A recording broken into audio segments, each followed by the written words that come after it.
Hi friends, మనం ప్రస్తుతం ఇప్పుడు కందుకూరు గ్రామంలో ఉన్నాము. మిరప పంట సాగు చేస్తున్న రైతు దగ్గరకు మనం ఈరోజు వచ్చాము.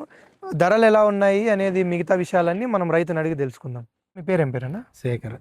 అన్న, ఇది ఎన్ని ఎకరాల్లో పెట్టారు? 1.5 ఎకరా. 1.5 ఎకరా పచ్చిమిరపకాయ చేస్తున్నారా? ఇప్పుడు మనకు రేట్ ఎంత ఉంది? ఇప్పుడు 32 రూపాయలతో ఉంది. 32 రూపాయలతో ఉంది. ఖర్చు ఎంత ఉంటుందన్నా మీకు? 1,25,000 ఖర్చు వచ్చి ఉంటుంది. 30,000 ఇప్పుడు మీకు లాభం ఉంటుందా దీంట్లో? ఖచ్చితంగా ఉంది. అవునండి. ఈ రేట్ ఉంది కాబట్టి.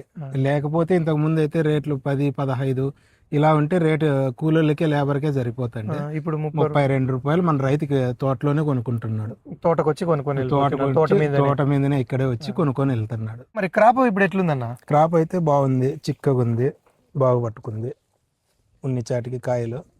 అన్న, మీరు ఏ సీడ్ తీసుకున్నారన్న? నా కావేరి సీడ్నా? కావేరీనా? అవునా? మనకు దీంట్లో వచ్చే నష్టాలు ఏమేమి ఉన్నాయన్న అప్పుడే? ఇప్పుడు ట్రిప్స్, నల్లి, ఇట్లా పండాకు సమస్య. ఈ పండాకు సమస్యని ట్రిప్స్, నల్లిని కంట్రోల్ చేసుకుంటే దీంట్లో ప్రాబ్లమ్స్ ఎక్కువ రావు, లాభసాటిగానే ఉంటుంది. ఇప్పుడు మీకైతే లాభం మంచిగానే ఉందని చెప్పారు. మంచిగానే ఉంది.